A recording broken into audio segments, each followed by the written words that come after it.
What the happened in Super Bowl XVIII? By the time the 1983 NFL season rolled around, the Washington Redskins weren't just defending champions, they were a walking buzzsaw. Led by head coach Joe Gibbs and the reigning NFL MVP quarterback Joe Theismann, Washington put together one of the most terrifying offensive juggernauts the league had ever seen. Protected by their legendary massive offensive line known as the Hogs, and fueled by the relentless running of fullback John Riggins, they marched to a 14-2 record and shattered the all-time scoring record by putting up a staggering 541 points. They looked completely unstoppable, bulldozing their way back to the doorstep of history. Standing on the other side in Tampa were the recently moved Los Angeles Raiders. Coached by Tom Flores and forged in the ultimate rebel image of Al Davis, the Raiders were a force of nature in their own right. Finishing the regular season at 12-4, they featured a gritty, veteran quarterback in Jim Plunkett, a rising star in his second year, running back Marcus Allen, and a terrifying defensive front anchored by Howie Long and Lyle Alzado. They played with a swagger and physical nastiness in which they were as likely to take a swing at you after the play was over as they were before the whistle. On paper, Super Bowl XVIII was billed as the ultimate heavyweight collision, the unstoppable offensive machine of the NFC against the league's premier outlaws from the AFC. Everyone tuned in expecting a classic, and that's what you should also expect on opening night of the 2026 NFL season. Guys, football's almost back, and the opening night game is MyBookie's lock of the season. The Patriots are going to be headed into Seattle for NFL kickoff, and MyBookie's got you covered for all the Week 1 action, including that opening game. Bet on it now by going to mybookie.ag and using code Connor, that's KAWNER, to sign up and play. All right, take a look at this, guys. We're here on MyBookie. We go down here to NFL game odds, and here we go.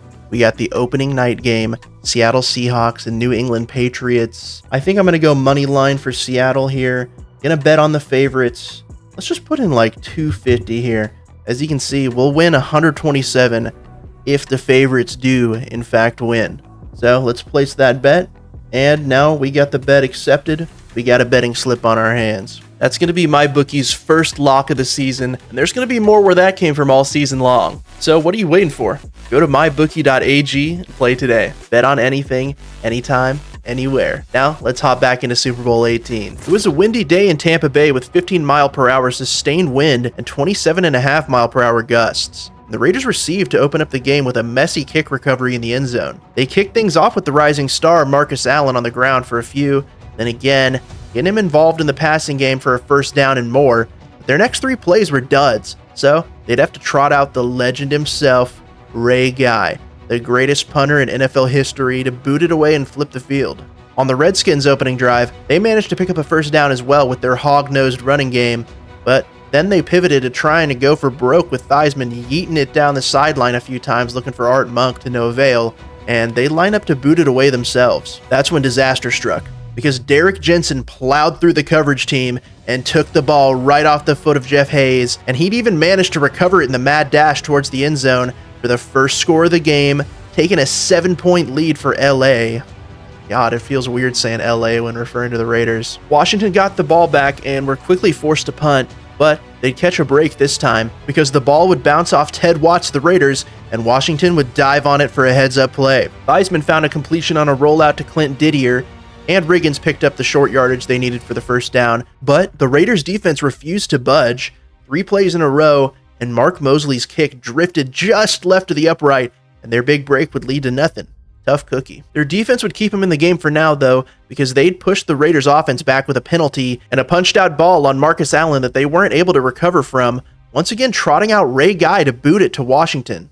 So far, the game was quite a defensive slugfest. Another deep ball by Theismann sailed wide of the mark, and so far, the QB was in an all-time slump, only going 2 of 9, and the ground game wasn't helping him out either. The drive would end with him fitting a dime into a tight window for Charlie Brown, only for him to bobble and lose it on contact.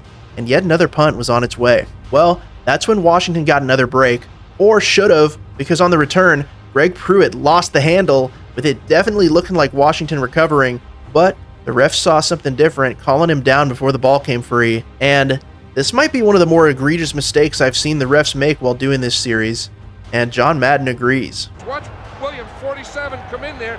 Watch it. It's right up at the top. No, that was caused by the strip. That should have been a fumble. The Raiders would retain possession, and the defensive battle would continue as Washington held Marcus Allen and the Raiders' offense in check once again, and Ray Guy would make one of the more impressive punter plays I've ever seen, making an athletic one-handed gather on the long snap that should have gone way over his head, Peyton Manning style, still managing to get the kick away fluidly in time to save a potential play that could have gone the other way. Washington still couldn't find their rhythm offensively, with Theismann scrambling to his left and getting pulled down just to leave them stranded on 3rd and 16, before he'd roll right and just toss a prayer downfield, missing Charlie Brown long in the sweet spot between the safeties. The Raiders would get another shot at it. This drive didn't last long, but it was for all the right reasons, because Plunkett faked to Allen and ripped one deep down the center, hitting Cliff Branch in the red zone, flipping the field, and almost immediately after, the 36-year-old vet hung in the pocket and flung up another ball for Branch, who bought himself plenty of separation in the end zone, and finally some offense arrived to Super Bowl XVIII, and the Raiders would pull ahead further 14-0. Washington looked like they were going to do more of the same initially on their next go at it, getting backed against their end zone to a daunting 3rd and 17, but Theismann navigated the rush and put a seed on Alvin Garrett near the sideline for a clutch conversion. This sparked a long drive where Washington ate up much of the remaining second quarter, methodically moving the ball with Theismann, finally stringing together completions, getting creative with screens, and staying balanced with Riggins on the ground. Theismann looked to the intermediate level for his tight end Didier to get them knocking on the door inside the 15, where the Raiders defense would finally wake up again and refuse to budge an inch, and the Redskins' agonizingly long drive would just end with a Mark Mosley chip shot from 24 yards out to get them on the board finally 3-14. The Raiders' offense wasn't able to accomplish more than a few first downs on their next crack at it, ultimately making it just past midfield, where Plunkett ended up just putting up an overthrown go ball down the sideline, and they'd send out Ray Guy to pin Washington deep yet again. What happened next would go on to define Super Bowl XVIII. With 12 seconds on the clock, the Redskins decided they needed to go with a safe play to end the half, calling a screen for their back Joe Washington, which is a hilarious name for a Washington Redskins player, by the way. And linebacker Jack Squirrick would read and react, turning the safe play on paper into the Redskins' worst nightmare, and they'd start moving into blowout territory before halftime, 21-3. Starting with the ball in the second half, Washington needed to get something going fast, and it looked good at first with Theismann laying a perfect ball out for Charlie Brown going to the corner on first down. He went to Nick Jaquinto on 3rd and short for another with some room to run after catch, and on the next play, a designed rollout and throw got Theismann some room to toss it to Didier, who made the contested catch on the sideline. Now on the border of scoring, they'd hand it to Riggins a couple times to get them down near the goal line, and one more try would do it, as the big back followed the blockers, diving in for Washington's first touchdown of the day to get them back into the game. Well, another special teams play by the Raiders cost them an extra point, but they'd still start the second half strong, 9-21. Starting from their 30 next, Raiders got themselves moving in a hurry with Plunkett heaving a deep ball that was well underthrown, but Darrell Green never looked for the ball, tripping up Barnwell, and flags flew all over the place for the field-flipping pass interference play. They steadily moved their way into scoring position with a minor crash out taking place, and Plunkett got them knocking at the door with a dump off to Frank Hawkins, and Marcus Allen would show off the elusiveness next, dodging and weaving his way into the end zone, with them back at a comfortable 28-9. Not much happened offensively for both teams for their next couple of possessions, with them just exchanging punts, the second of which, the NFL's fastest man, Darrell Green, took north for an explosive return that gave the Redskins great field position, but it'd be a waste, as they just went 3 and out again. The Raiders picked up a single first down with Marcus Allen leaping over the line for it on their next drive, but it would promptly come to an end because wide receiver Cliff Branch had the ball stripped free trying to turn upfield, with Washington recovering to keep themselves alive for now. Washington tried picking up the first down on the ground, but quickly found themselves on a desperate 4th and 1, where the Raiders loaded up the box and stayed privy this time, blowing up the gap where the tight end went in motion and meeting Riggins well behind the line of scrimmage, and the golden opportunity would slip through Washington's fingers, turning the ball over on downs. LA didn't waste any time capitalizing on the lapse because Marcus Allen took the outside handoff. The play looked dead in the water, but then he reversed field and found a gap, turned upfield, and split the remaining Redskin defenders and hauled his way all the way to the end zone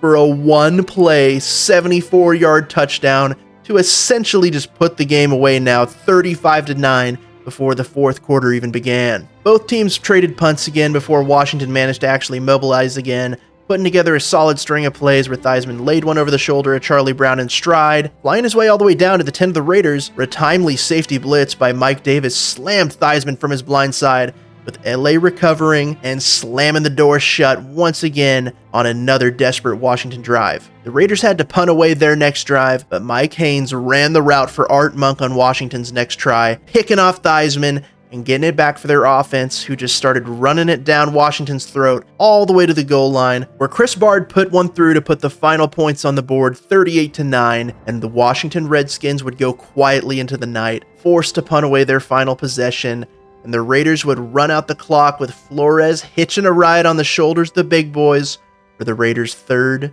and final Super Bowl victory.